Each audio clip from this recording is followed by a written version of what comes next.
Hi everybody, this is Yalmi Hamber taking you to the next level. I hope all is well. We do have a bad day today in America. Our Charlie is gone. Very sad day today. Today I want to talk about market appreciation versus forced appreciation. What's the difference? Market appreciation versus forced appreciation. So market appreciation, you have to rely on interest rate to go down. You have to rely on job growth. You have to rely on population. You have to rely on a cap rate going down. And more important, and this is going to sound funny a little bit, you have to pray to God that market is going to go up, right? And therefore, market goes up, you're making money. I don't. That's not my favorite thing to do. To wait for the market to go up or to wait for rates to go down, because I've seen situation, by the way, where people lose money in great markets. So yes, market does help. Where when the market is better, it's definitely better to. It's better opportunities, and you can actually. In a way, you think you're going to make more money because the market is going up, capital is going down, interest is going down. But I myself, I like another type of appreciation, and we're going to call it forced appreciation. Okay. Now, what is a forced appreciation? You make your own value. Number one, you have to buy it on a dip. You can't buy property unless you do your homework. You check on the comps. You check on the location. You want to make sure that there is a growth in the area, right? You want to make sure the shopping in the area, transportation, not too far from home, stuff like that. But let's say you find a deal, and everything makes sense and you're ready to execute. But how do you make it? How do you force the market, the property, mind you? How do you make money if market conditions are not there? As an example, interest rates are high, cap rates are high. People are just depressed, or there's not a lot of selling or buying in the market. How do you actually force appreciation? It's very simple. Forced appreciation has to do with raising the rent. Now, raising the rent is one thing, but there is other things such as reduce expenses. What does it mean?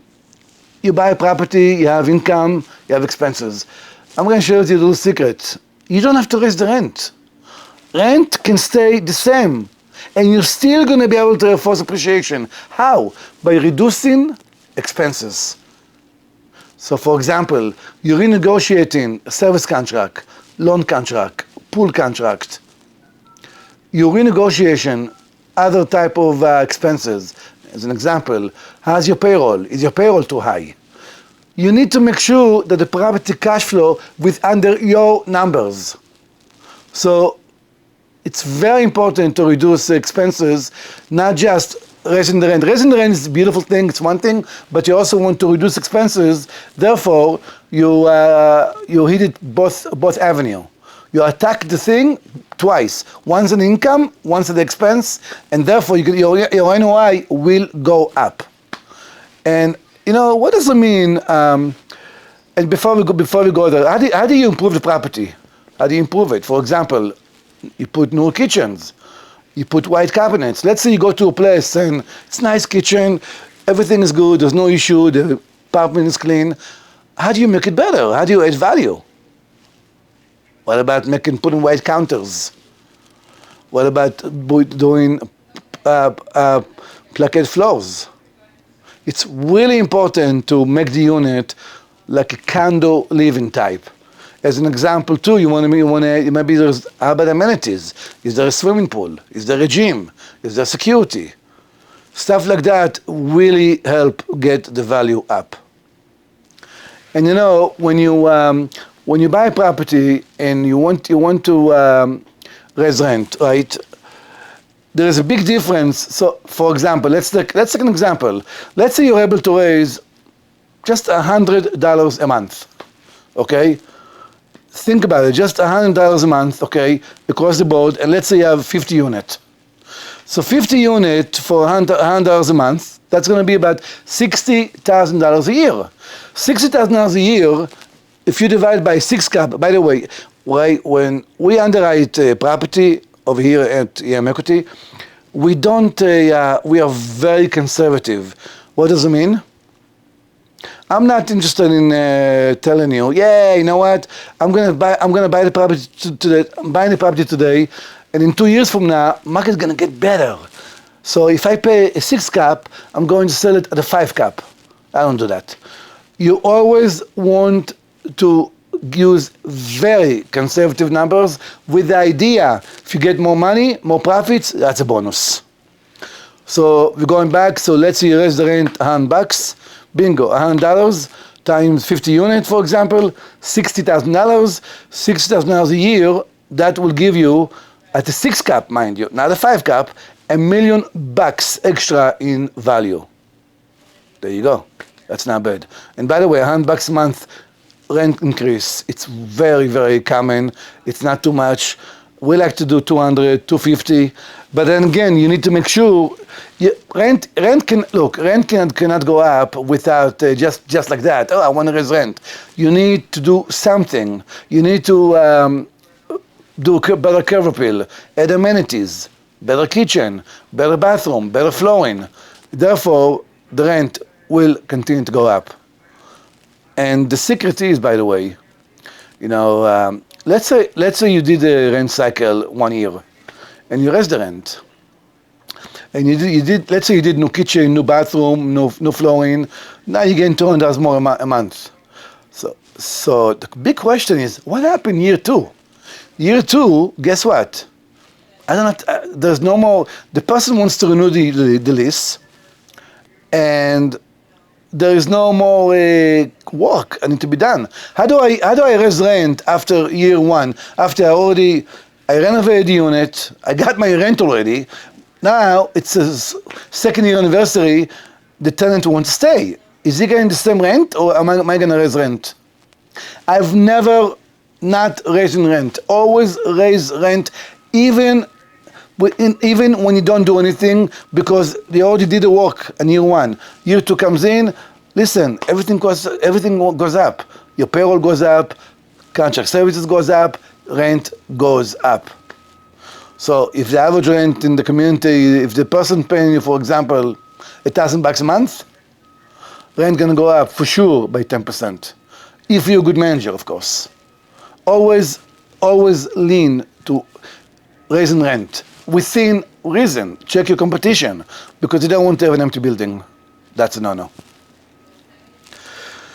So, you know, when we're talking about market appreciation and forced appreciation, right? It's very important. You know, those two things are extremely two different things, because everybody loves, I'll give you an example, Bitcoin, right? Bitcoin, and by the way, if you guys have any question, feel free to ask, and I will try to accommodate. Daniel, anybody have a question? Not yet. We do it later, yes. So, you know, think of it like a Bitcoin. You know, Bitcoin goes up, right? So what happened is, there's a frenzy of buyers. Everybody's like, buy. It's going up. But you know, when you do that, you don't know when it's going to drop. And just to buy because it's going up, I don't like that. That's not, you want to buy with a pullback. So, question, Bitcoin right now over $100, I want to buy you in a pullback. It's never going to go down. That's a risk you're taking. That is the risk you're taking. But at the same token, you now, money in your pocket. You can't, the risk you're taking must be calculated risk. You can't take stupid risk. So the same thing with real estate. When we do real estate, we don't just execute because I like the color of the building. Oh, I like the location. Oh, a broker gave me a tip. Market is going up.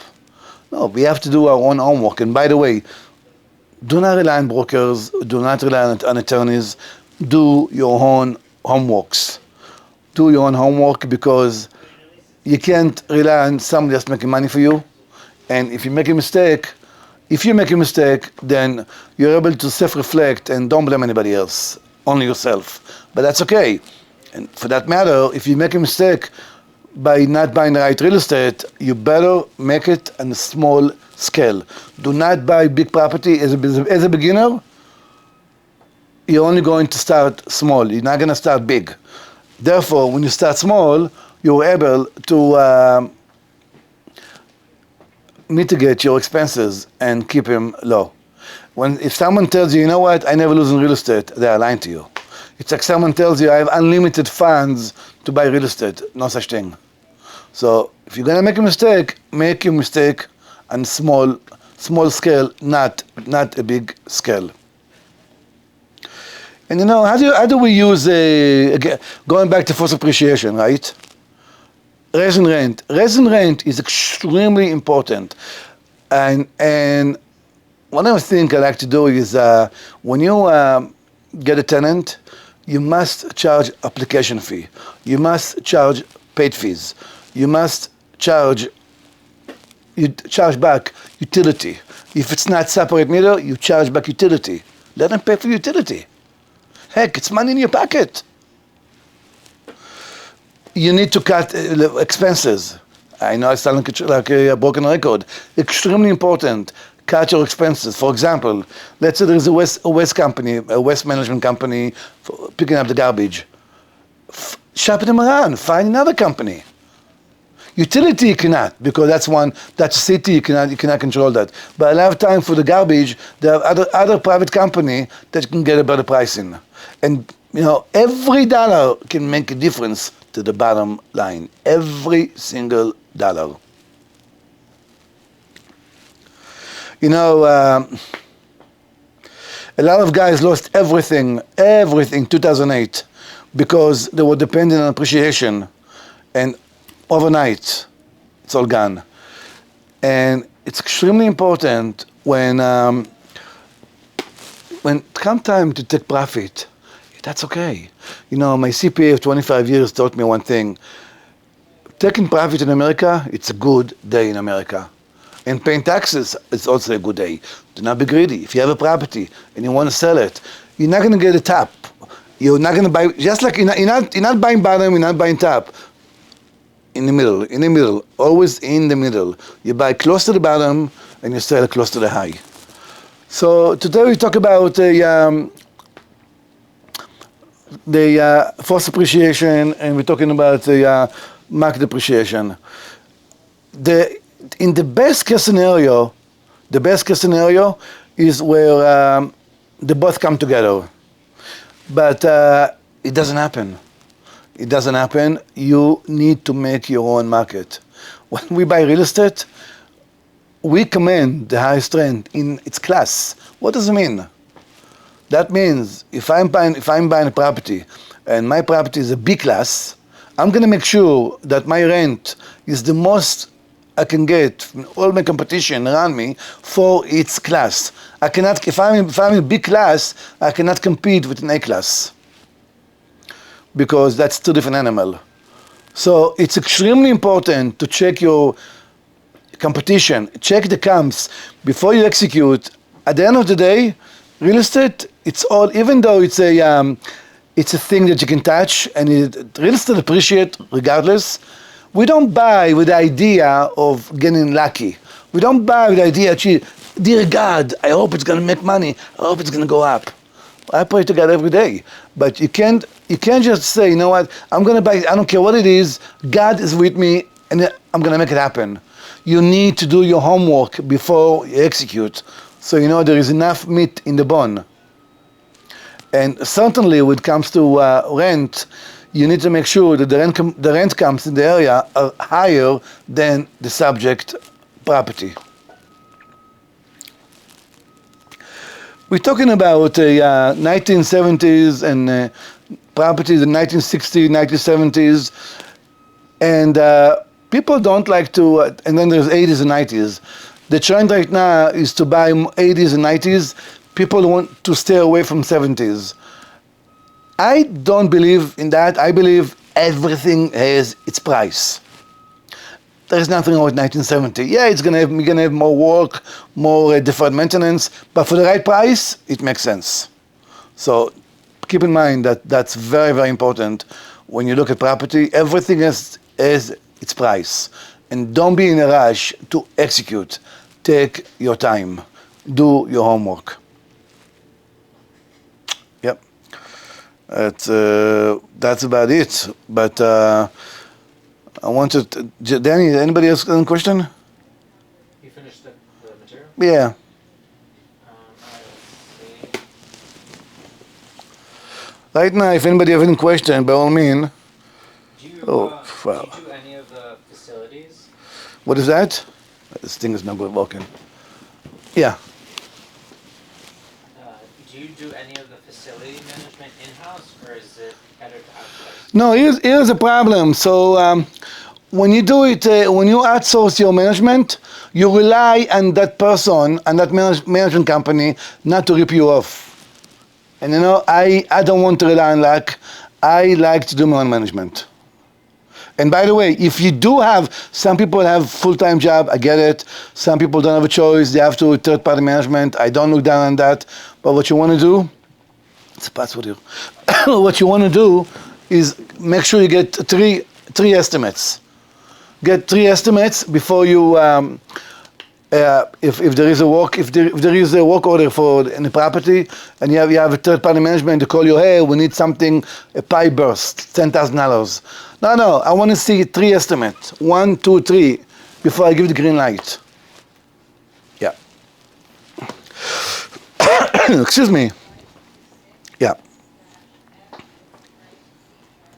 Okay, Daniel Dahan says, I just moved to Miami from Israel. What can I do to max out my full potential here? Is working, how much cash does he have? Daniel Dahan, let us know if you have any cash. That will depend on that. Yeah, I need to know what is your situation, yes. Oh, do you make it's not centered? Yeah, what do we have? A one-family house in New Jersey. After property tax and insurance, I make 11%. Makes sense? Makes a lot of sense. It's very good. It's a good rate. Good rate, but can you raise the rent? I mean, even if you can't, 11% is... 11% is pretty good, yes. How can I join real estate market? I mean, some advice for beginners, please. As a beginner, you need to take your real estate license. Go to school, get your real estate license, and and sometime they give you some courses. But as a beginner, if you can team up with a real estate company as an intern, that can really be good for you. What's your thoughts manufacturing real estate investing? You mean mobile park home?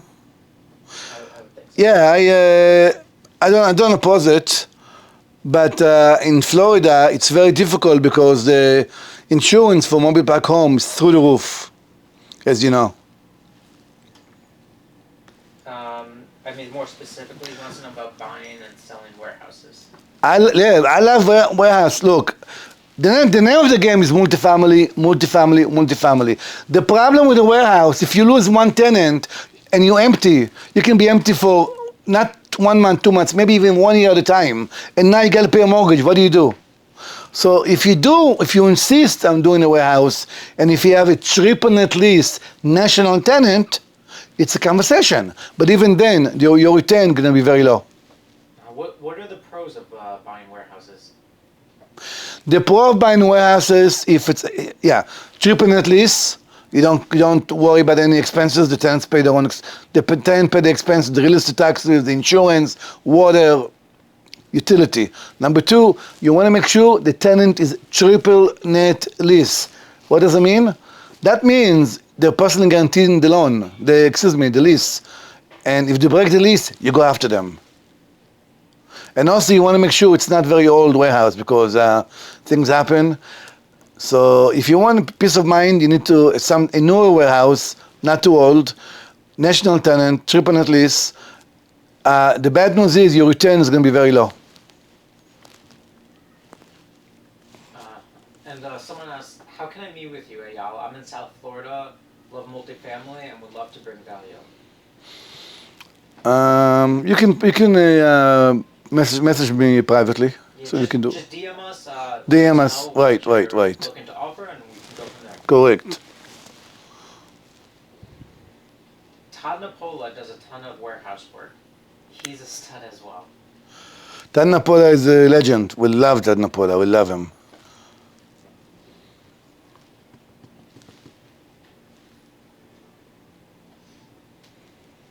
Anything else?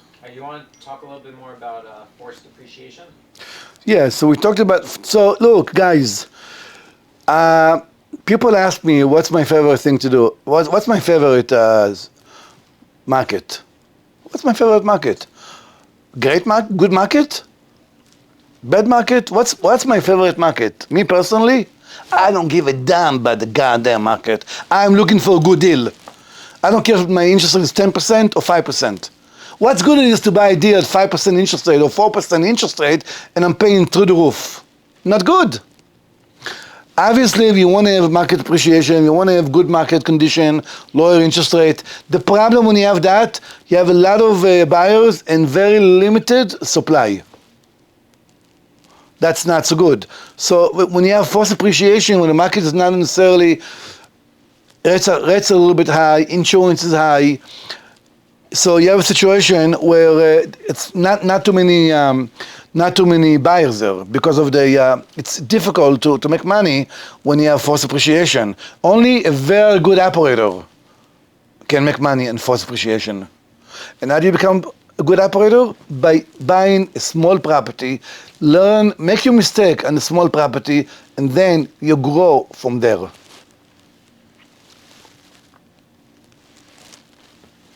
So. And have you made any mistakes on small properties? Yeah, I made mistakes on property. You know what mistake I made? I bought one property, I made money. Say, oh, it's great, let me do it again. The problem is, I put too much time for little profit. Okay, so one thing I don't have is time. We're going back 25 years ago. Time is very valuable, which means you need to work smart, not to work stupid. You didn't lose money, you just worked a lot. I work too much, I work too much for time I put for little profit. What is it that you say? It's no matter a small property or large property, it's all the same headache, right? The same headache. So if you buy a 50 unit, let's say 50 unit, you pay 50 times 150, you paying $7.5 million. For the same thing, you're paying for 200 units, okay, you're paying $30 million. A $30 million property can potentially yield about $8 to $10 million profit. A $7 million property can potentially give you $2 to $4 million profit. Is that bad to make $2 to $4 million profit? Absolutely not. Problem is, I'm going to work the same, if not more, if not harder, on the smaller property for less money. Why not do the bigger property? And if you don't have enough money to purchase a bigger property, what do? You partner up with somebody with money. There's nothing wrong with that. Where do you find people like that? So to find people like that with money, you need to go to you need to network. Network in real estate network parties. They have, Google them, and you just go and you get a business cards, get a company. First, you need to put together a company, and then you'll see it's very inexpensive. A couple $100, $300 online. Now you get your business card out there. Get out, put your name out. Get out and show your face on every real estate event. Don't be shy. So just make sure you're making connections. Make connection. Hey, real estate is all about location, location, location. I'm saying it's all about connection, connection, connection.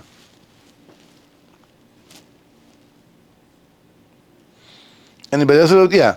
So it's really, really important to make connection. If again, you're a young guy, you want to get going, you want to start, you want to become a millionaire overnight. It's not going to happen. Don't worry about becoming a millionaire. Be yourself. What ROI would you expect as an investor to earn on a flip? Excuse me, I would not do a deal if my IRR is not in the mid-30s, I would not touch it. And the reason why, there's going to be slippage. There's going to be mistake make. If my projected IRR is mid-30s, actually I was going to say mid-40s, but I don't want to scare you guys. Okay, we'll go with mid-30s. If I'm a mid-30s IRR and there is some slippage, I know I'm going to get my IRR in the 20s. Yeah. So what's the highest you've ever received for on a property like that? I received my highest IRR, 122% in Gainesville. 122%. Yeah. And can you explain IRR as opposed to ROI? Return on investment. Yeah, who wants to know that? Why?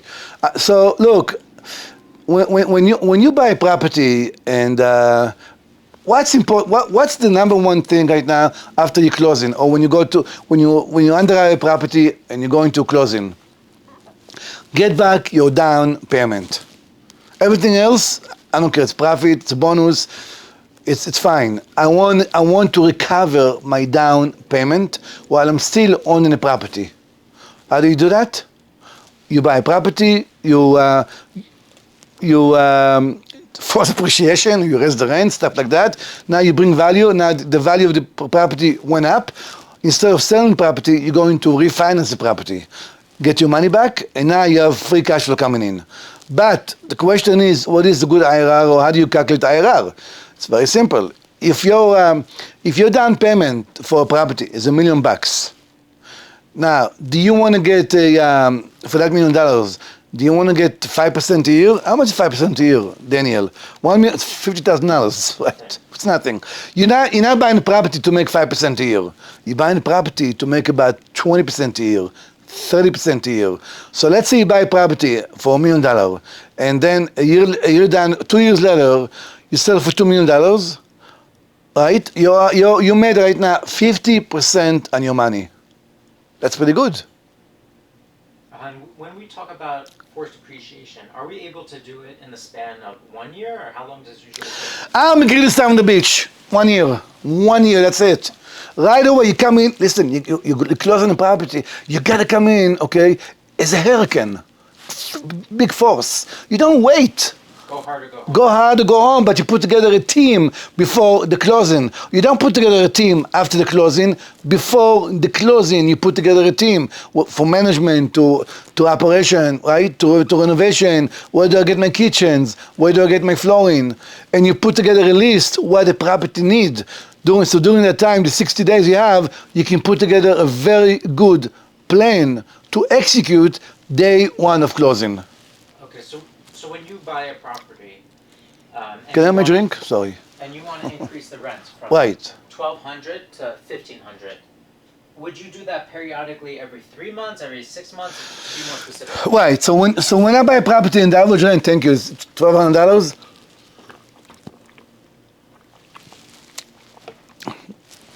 I want to go to $1,500 average rent. So depending on the market condition, depending on the occupancy, are you 100% occupied? Are you 90% occupied? The time of close. The $300 delta, I would like to get it within 2 years, 2 years time. Team Nico, can you specify your question? You mean a schedule of works? What can you just say that? We have another one. Hi, what are your odds? What are the odds of becoming rich from investing in stocks and crypto? So look, I believe in stocks and crypto, very long term. Yes, very long term. Retirement, call it. That's okay too. My in-laws passed away. They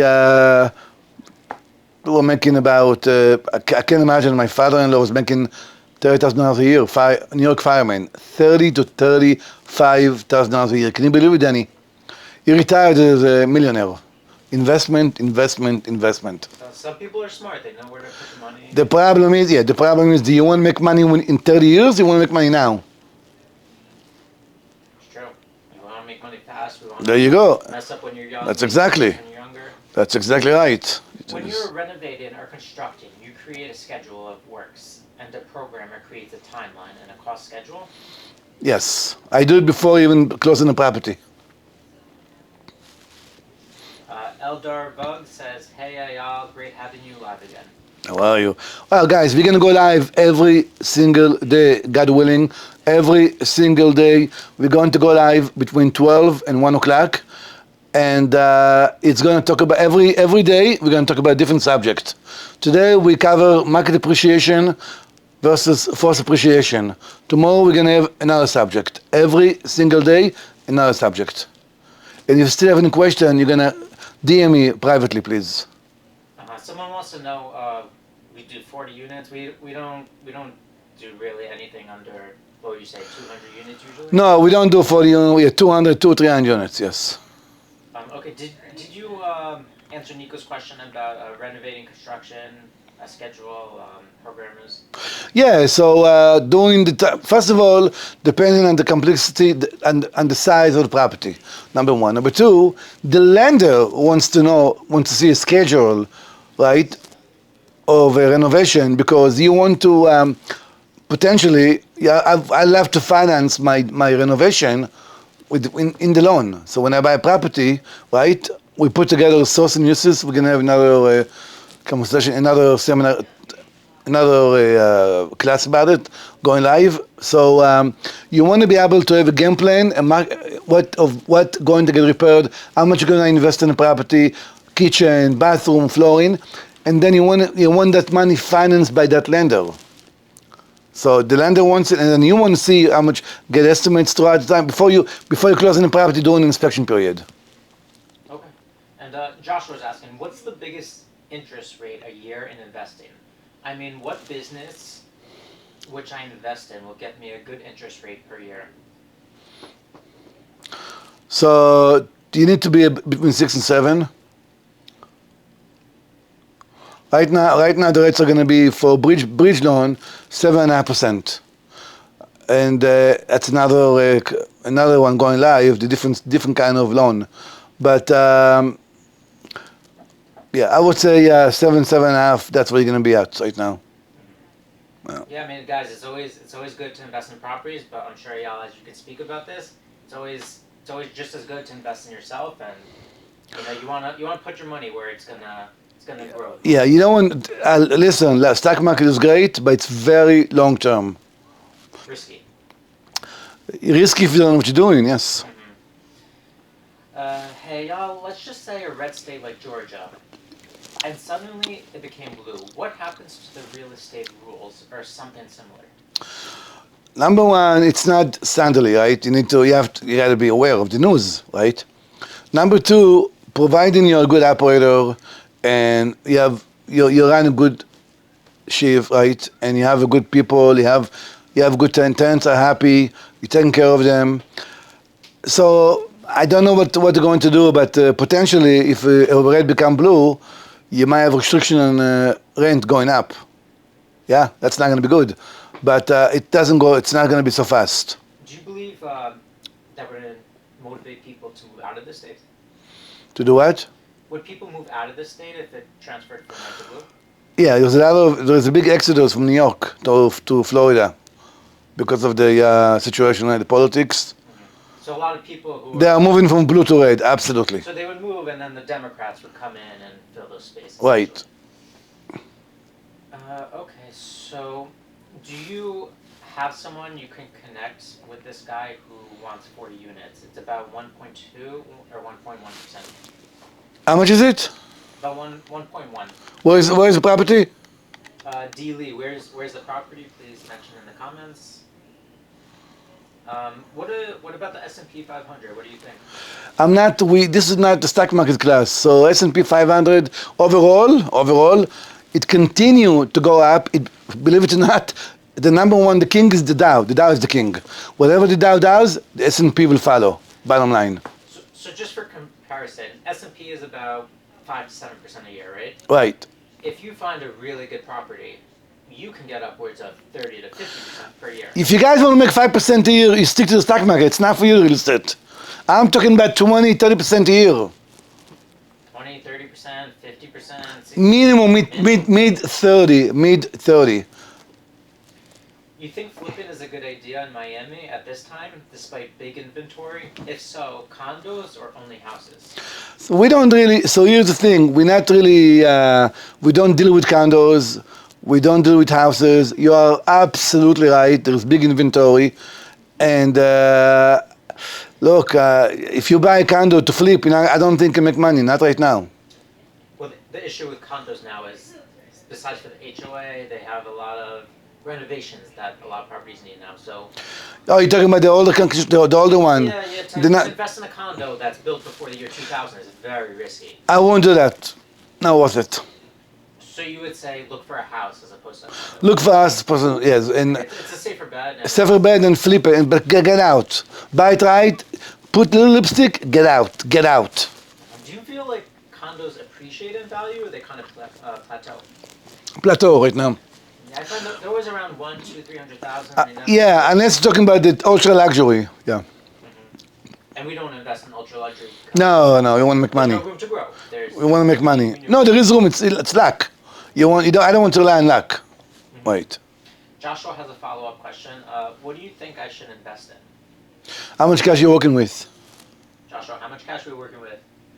Is it too late to start investing at the age of 30 to make millions? How old are you? 30. You can be 60 years old, okay? Are you kidding me? You're very young. No, it's not too late. What are average management fees for 100 unit? That's a good question. It should be between 3 to 5. Eldar, hey Al, I know you touched the subject, but we remember Charlie. He's a great guy. Great guy, Charlie. It's a big law society. A legend. A goddamn legend. He's watching us now from heaven. It's very sad. Very, very sad. I mean, he's really like one of the biggest people who were not Jewish that actually stood up for Jews and stood up for Israel, and Right. he spoke his mind. So. Yep. D. Lee, this is the follow-up from the 40 units. It's 4.4 million in Pasco County. Oh, 4.4 million. So that's, what is that? That's a Over 40. Yeah, it's not. 100K per door? A little more? 111. Where it's in New Jersey? Pasco County. Where is that? Guys, I'm seeing a few Hebrew comments. Only English, please. This is the English platform, please. Yeah.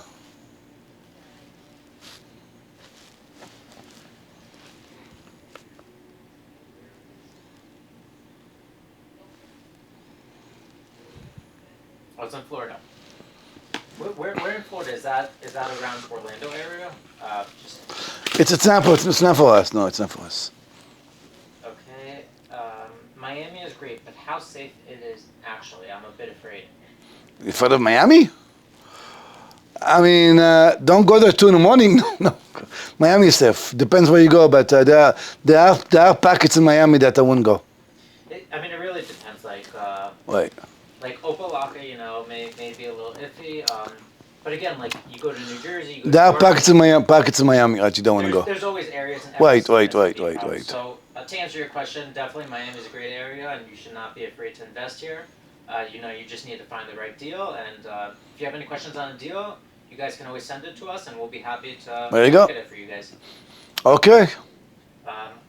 Yali asked, I have 10 million that I made from hard work and now retired. Want the money to work for me.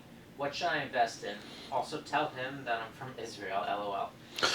Tell him to send me a private message. Yeah, we're always working on something, so send us a private message, and we're looking to work with I'll be happy to give you my advice.